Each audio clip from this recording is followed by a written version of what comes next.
Hola, ¿qué tal amigos? En este video vamos a hablar sobre el algoritmo KNN, también conocido como los K-vecinos más cercanos.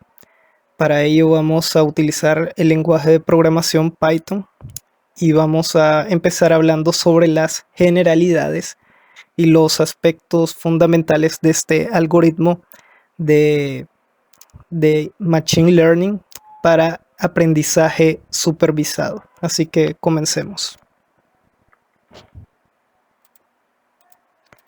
Dice que el algoritmo K-Nearest Neighbors es un sencillo algoritmo de clasificación que asigna los nuevos puntos del sistema a una categoría de las disponibles en función del número de vecinos de cada categoría. Es decir, se van a formar clústeres como parte del entrenamiento de los datos y al momento de que se ingresen los nuevos datos, este algoritmo va a intentar predecir a qué clasificación o a qué clúster pertenece cada nuevo dato que entró. Dice que para ello vamos a seguir los siguientes pasos. Dice que se debe de elegir el número K de vecinos, el cual es arbitrario, que depende mucho del investigador o del analista, debido a su experiencia con el sistema, con el proceso o con el evento que se está estudiando. Y dice que se escogen los K datos más cercanos a un punto a clasificar usando para ello alguna medida de distancia, que puede ser la distancia euclidiana, que es la más común, pero también se puede utilizar la distancia Manhattan o la distancia del coseno. Luego, dentro de esos K vecinos se cuenta el número de puntos de cada categoría y se asigna el número de puntos a la categoría con más vecinos. Es decir, el nuevo punto va a ser etiquetado en función de la mayoría de sus vecinos. Si la mayoría de sus vecinos son de color rojo, pues él va a ser etiquetado de color rojo. Entonces, esto lo podemos ver de forma más gráfica a continuación. Supongamos que tengamos un mapa de coordenadas y tenemos dos variables de interés. Y tenemos estos datos, los cuales son estrellas anaranjadas y estrellas azules. Y aparece un nuevo dato entrante al sistema. Entonces nosotros debemos de escoger primeramente el número de K vecinos por los cuales se va a intentar predecir a esta nueva clasificación, a este nuevo dato. Entonces, en este caso, para este ejemplo, vamos a escoger un número igual a 7. K va a ser igual a 7 en este ejemplo. Entonces se procede a seleccionar los 7 vecinos más cercanos que tenga este nuevo dato entrante y vemos que se seleccionaron 4 vecinos cercanos que son azules y 3 vecinos cercanos que son anaranjados. Por tanto, como el número predominante de los vecinos más cercanos es azul, significa que ese dato en negro, esa estrella en negro, lo más probable es que sea azul. Por tanto, se colorea de color azul y ya entra a ese clúster ese dato. Y como vemos, se puede usar la distancia euclidiana, que es la distancia entre un punto A y un punto B. Aquí puede usarse la máxima distancia, la mínima distancia, según el tipo de análisis que queramos hacer. Entonces también podemos utilizar la distancia del coseno, que parte de un punto de referencia, sea las distancias del punto A y B, y forma un ángulo alfa y con ello se consigue las distancias entre los puntos. Y también la distancia Manhattan, que son líneas verticales y horizontales para llegar hasta los puntos en cuestión. Ahora hablemos sobre las consideraciones de este algoritmo. Dice que se deben usar datos sin procesar, es decir, datos brutos. Para este caso deben estar etiquetados. Debe haber un número de columnas semejante al número de filas. Mientras más simétrico sea, pues mejor es el dato, mejor es la clasificación. Sin embargo, podemos decir que cada fila contiene mediciones de un solo elemento o sujeto. Debe tener 2 o más columnas numéricas, donde cada columna represente una medición diferente. Y se debe eliminar las filas con datos faltantes de la hoja de trabajo antes de utilizar este análisis. Esto es muy importante porque los datos faltantes no pueden tratarse bien de forma estadística. Por tanto, en toda fila, en toda columna donde haya datos faltantes, lo mejor sería eliminar ese segmento de fila o ese segmento de columna. Así que esa sería la consideración inicial. Y vamos al proceso de creación de conglomerados. Y dice que este funciona mejor cuando los clústeres iniciales, los conglomerados iniciales, se basan en el conocimiento práctico o de ingeniería. Es decir, como hablamos de aprendizaje supervisado, nosotros ya sabemos de antemano cuántos clústeres, cuántas agrupaciones pueden salir de nuestro proceso o de nuestro evento a estudiar. Y por ello necesitamos saber el número de K vecinos ideal para empezar a trabajar y analizar estos datos. Dice que los valores atípicos pueden influir significativamente en los resultados. Y esto ocurre porque la presencia de valores atípicos, que son valores extremadamente grandes o pequeños en los datos, puede afectar los resultados de la creación de conglomerados. Y esto hace que los conglomerados suelan ser más grandes cuando no se eliminan los valores atípicos.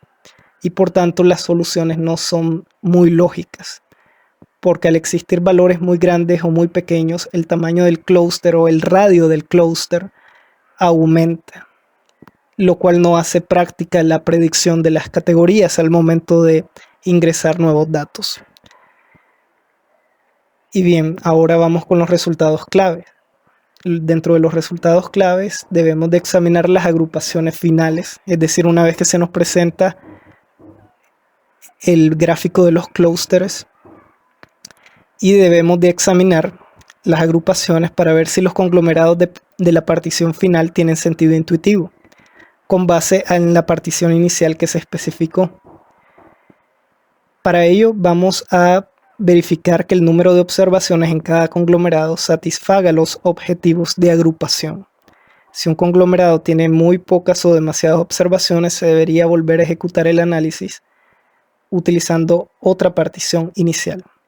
Este es un proceso iterativo y lo mejor sería ir cambiando los valores para ver qué modificaciones ocurren dentro de los clústeres.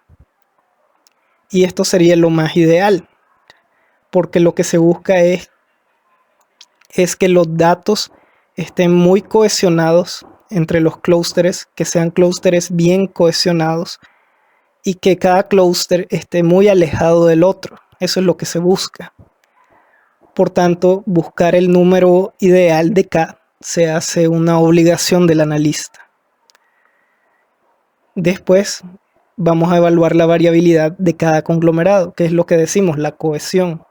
Vamos a examinar la variabilidad de las observaciones dentro de cada conglomerado utilizando las medidas de distancia desde el centroide.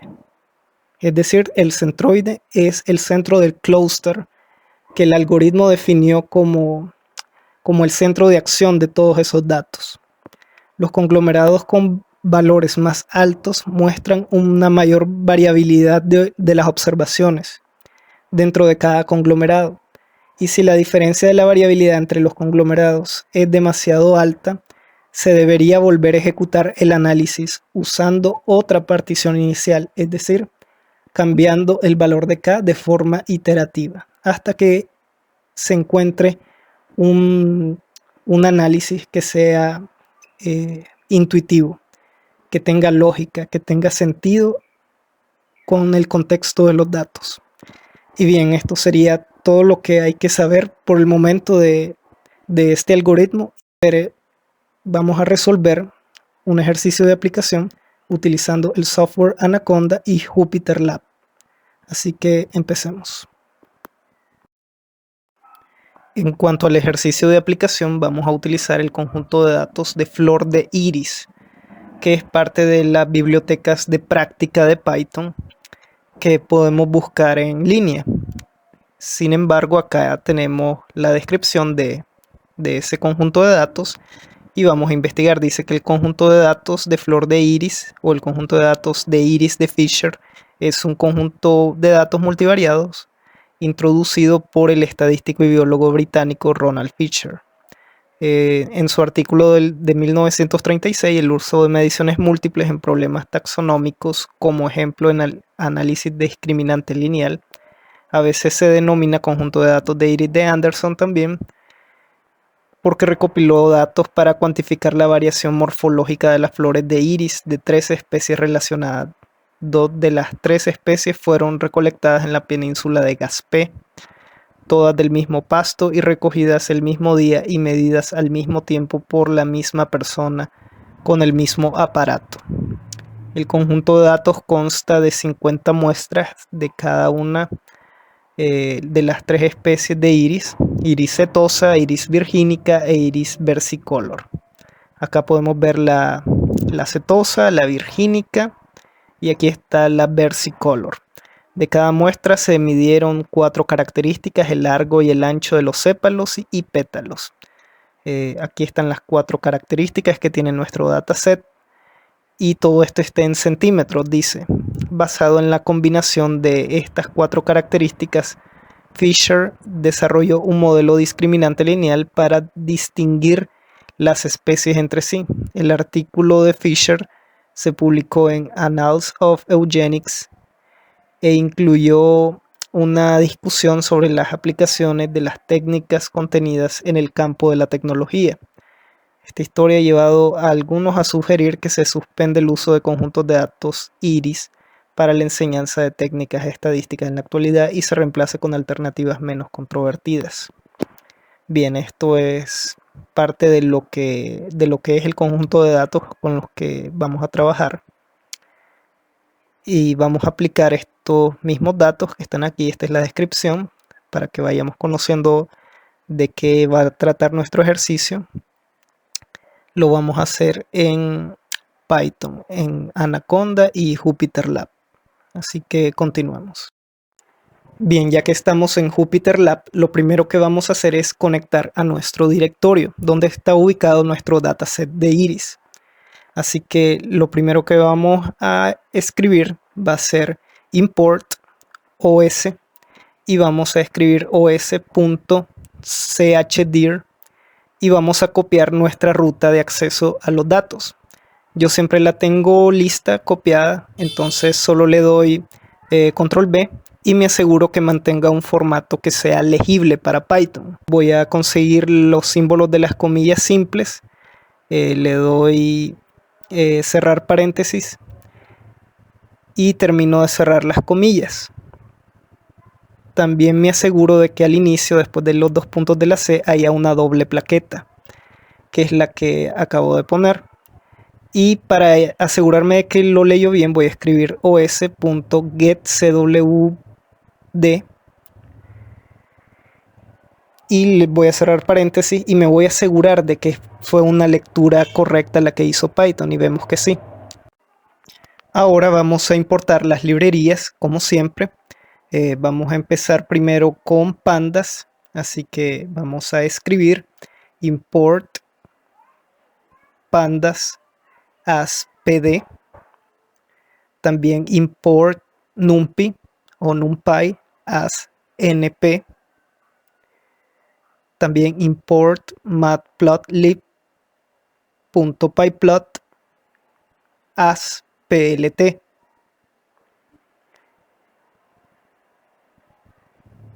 Ahora from matplotlib.colors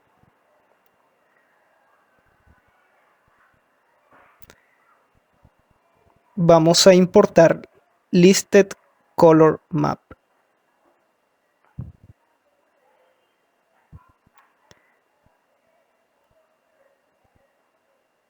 También vamos a importar matplotlib.patches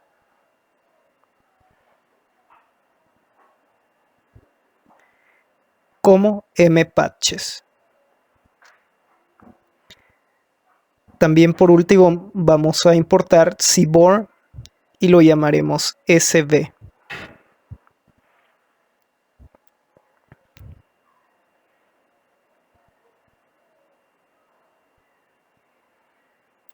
Le di Shift Enter y vemos que salió un error. pero no completé la sintaxis también.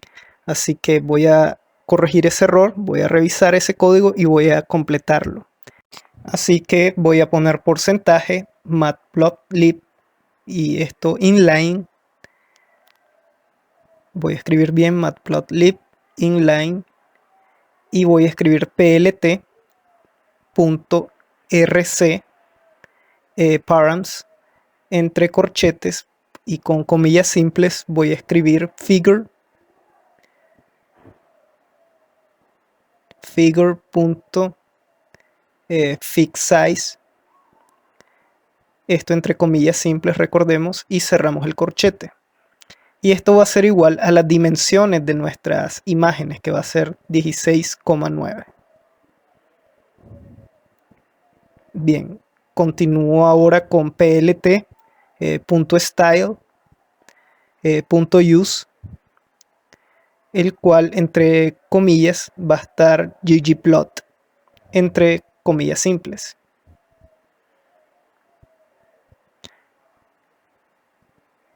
Y bien, ya terminamos esa parte y le podemos dar Shift Enter. Sin embargo, todavía continúa el error que nos habíamos visto. Vemos que hay un errorcito ahí de transcripción. Ya lo reparé y ahora sí corre el código. Ahora vamos a escribir from sklearn.model model selection import train test split, que lo que está haciendo es dividir los datos de prueba y entrenamiento. Ahora from sklearn.preprocessing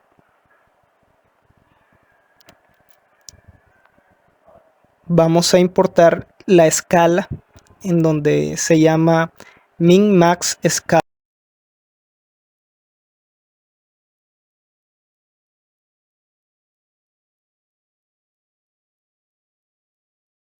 Ahora vamos a traer de sklearn también el algoritmo de los vecinos más cercanos, sklearn.neighbors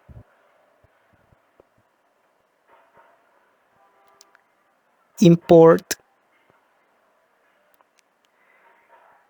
kneighbors classifier.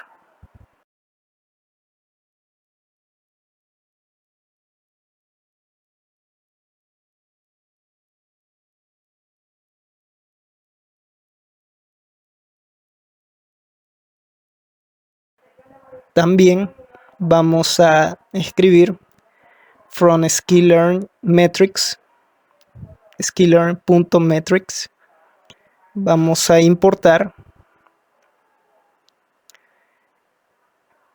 classification report.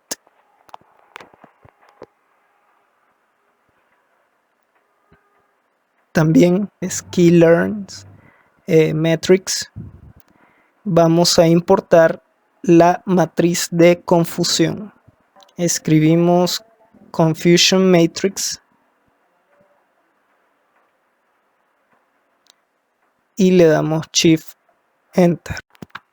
Bien, ahora vamos a crear nuestro data frame, el cual va a ser un objeto que vamos a leer. Se va a llamar data frame igual a pandas, la función pandas read CSV, que va a leer un archivo CSV que se llama iris, entre comillas, .csv, y que va a estar separado por comas. Le vamos a dar sep igual a coma entre paréntesis simples, perdón, entre comillas simples, y cerramos el paréntesis. Aquí también podemos utilizar dataframe.head, donde podamos ver los primeros 15 elementos de nuestro dataset. Así que escribimos dataframe.head 15 y le damos Shift Enter y vemos que allá se creó nuestra tabla. Se creó nuestro set de datos donde está sepal length, sepal width, petal length y petal width, y también está la variedad que predomina cetose en los 14 elementos. Bien, esto es como parte de nuestra exploración visual y nos puede dar ideas de cómo está distribuidos nuestros datos. Ahora podemos utilizar también dataframe.describe y nos dará los de estadísticos más importantes de este set de datos. Le damos Shift Enter y vemos que el conteo, que son 150 por todo, la media, la desviación estándar, el mínimo, el primero, el segundo y el tercer cuartil, incluyendo el máximo. Y bien, eso es como parte de nuestra exploración. Ahora podemos crear visualizaciones. Creamos un dataframe.hist para crear un histograma de todos nuestros datos. Le damos Shift Enter y vemos que salen ahí unas letras, pero ahí salen nuestros gráficos de sepal length, sepal width, petal y los dos pétalos. Bien, vamos a corregir esas letras, vamos a poner plt.show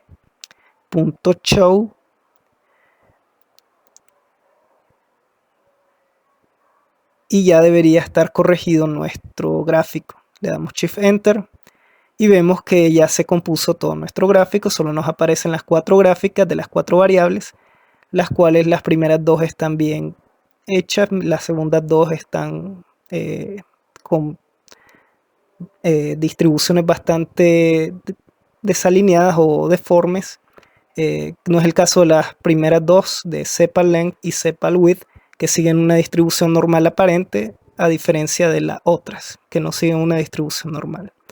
Así que continuamos con la creación de otros objetos. Seguimos con X, DataFrame. Y ahora vamos a escoger las dos variables que nos interesan, que es sepal length, entre comillas simples, coma, sepal width. Y vamos a cerrar los corchetes y vamos a escribir .values. Veo que se me olvidó poner ahí el doble paréntesis, perdón, las dobles comillas, y ya la compuse acá. Y bien, puedo seguir en el objeto Y, que sería también el data frame, pero en este caso sería la variable objetivo. En este caso solo vamos a utilizar una comilla, un corchete simple, y que va a decir variety, entre comillas simples.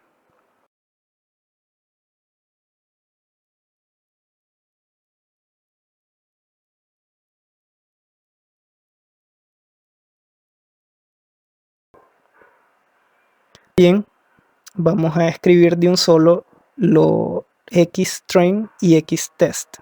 Xtrain, xtest, getTrain,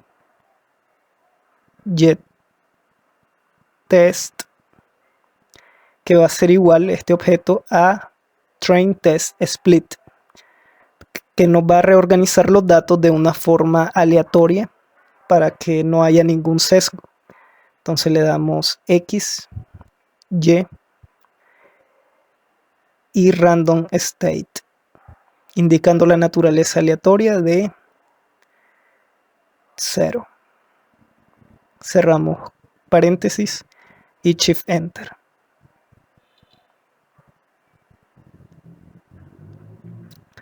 Y bien, ya que estamos trabajando con los objetos, vamos a crear otro que se llame Scalar.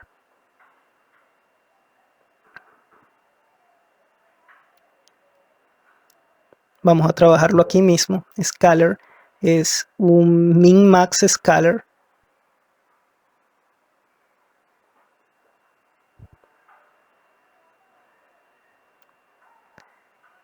Y vamos a transformar ahora los xtrain y los xtest. Xtrain va a ser un scalar fit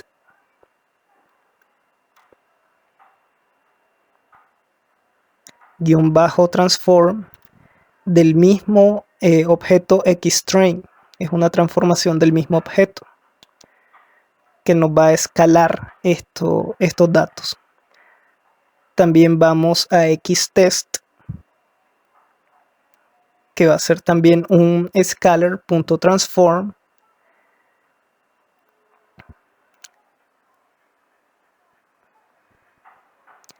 de xtest.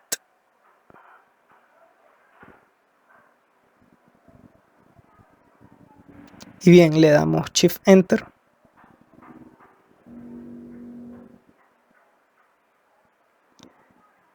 Y vamos con los vecinos más cercanos. Vamos a crear un objeto que se llama nNeighbors.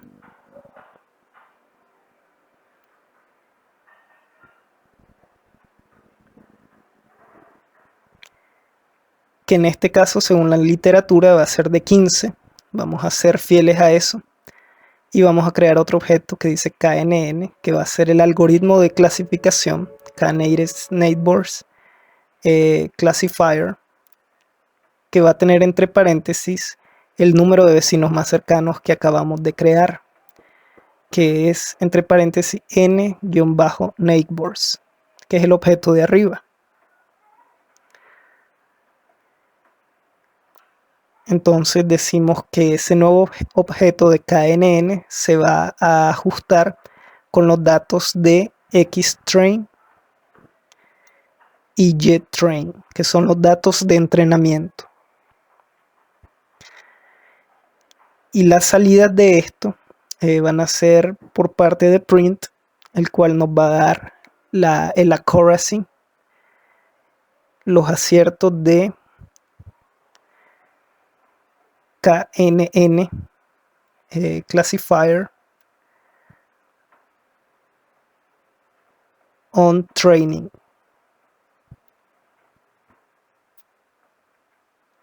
Esa va a ser la salida que nos va a dar el primer accuracy de nuestro entrenamiento. 2 puntos y punto F entre corchetes. Y vamos a darle punto format de KNN punto score de xtrain y ytrain. Y vamos a cerrar el triple paréntesis.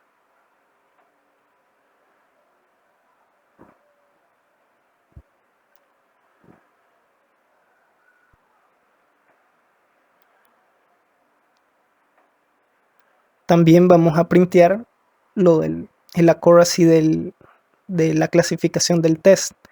Escribimos accuracy of KNN classifier on test set.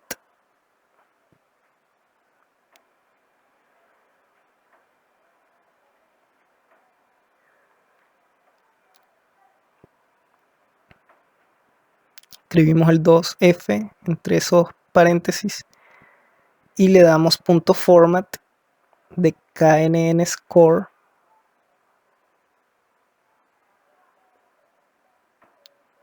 de xtest y ytest.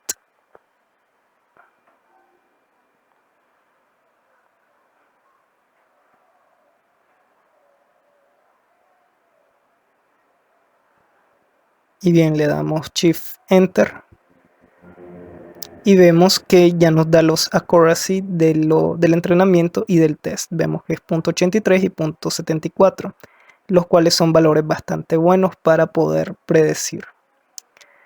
Y bien, se pueden mejorar estos números, pero para mientras vamos a predecir. Vamos a escribir,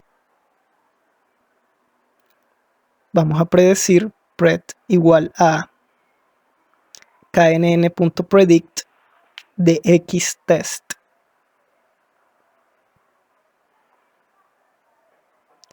Y vamos a print que nos dé la matriz de confusión, confusion matrix de ytest y la predicción. Vamos a hacer la comparación entre el ytest y la predicción. También vamos a, cerramos los dobles paréntesis, vamos también a printear classification report de ytest y la predicción.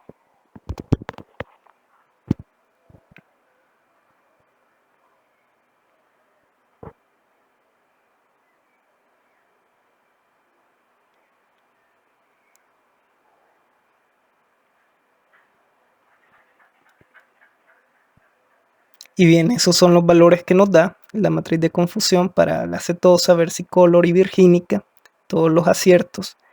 Tenemos ahí la precisión, el recall, perdón, el F1 score, y vemos también que son valores bastante buenos, por arriba del 0.7, lo que nos indica que son buenos modelos. Vemos que para la acetosa es el mejor modelo, para versicolor es bastante bueno, pero no tanto para virgínica.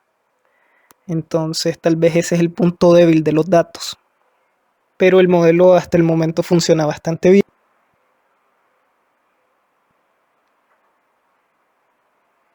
Escribimos print, donde va a ser un knn predict,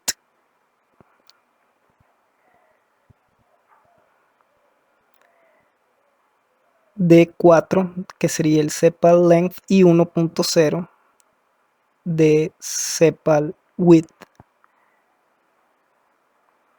Cerramos los dobles corchetes y el paréntesis y le damos enter, o shift enter en este caso. Vemos que el valor que nos devuelve es virgínica, lo que quiere decir es que para una combinación de 4 de sepal length y de 1 de sepal width, lo más probable es que sea una planta virgínica. Entonces esa es la predicción que nos da, y vamos ahorita a ver qué valores de candidate snakeboard podemos escoger. Vemos que tenemos K range, que va a ser un rango entre 1 y 20. Estos serían los K vecinos, y vamos a ver cuál de estos tiene un accuracy mayor. Escribimos scores entre corchetes y vamos a llamar a la función for K in K range,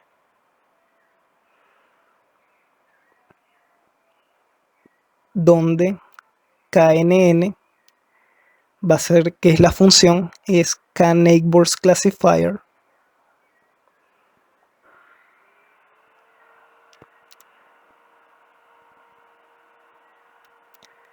por cada n neighbors, que es igual a K.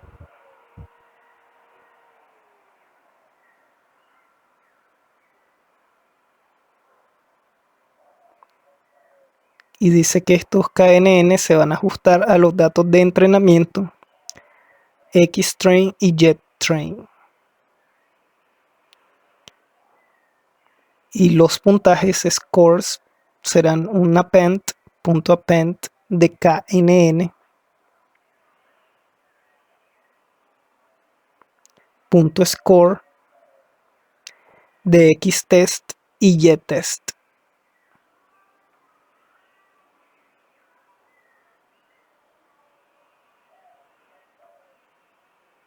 Le doy enter y sigo con plt.figure,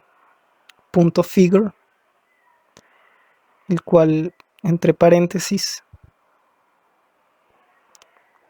también voy con las etiquetas de X, que va a ser cada valor de K,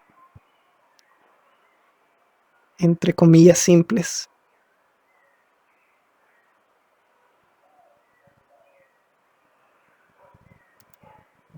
Cierro los paréntesis y voy con las etiquetas de Y. En cuanto a Y, van a ser los accuracy, también entre comillas simples.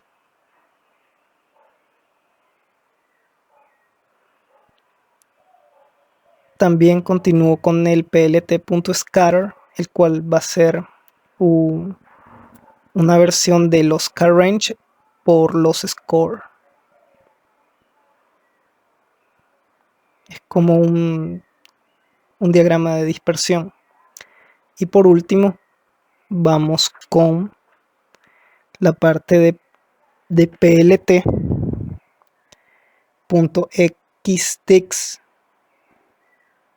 Abro paréntesis y abro corchete, que va desde 0.5 pasando por 0,5, después 10, después 15 y por último 20.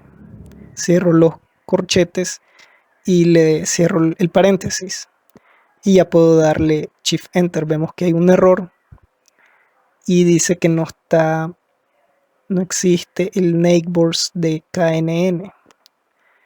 Entonces vamos a verificar ese error.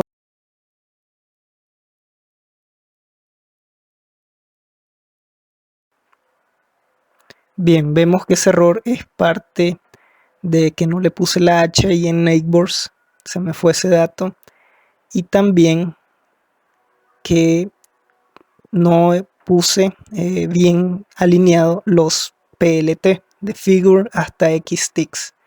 Esos son los errores que puedo notar. Entonces vamos a rectificar PLT y ahora sí nos da el gráfico que andamos buscando y vemos que el máximo accuracy es el de ese punto rojo más alto, que es este de acá,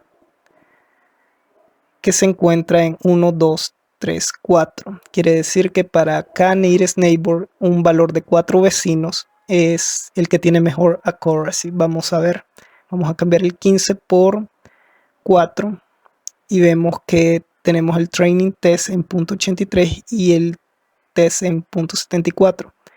Entonces le damos Shift Enter y vemos que cambió el valor del test mucho, significativamente. Entonces vemos que nuestro modelo subió de accuracy, tal y como lo dice la gráfica. Y bien, eso sería todo por este video.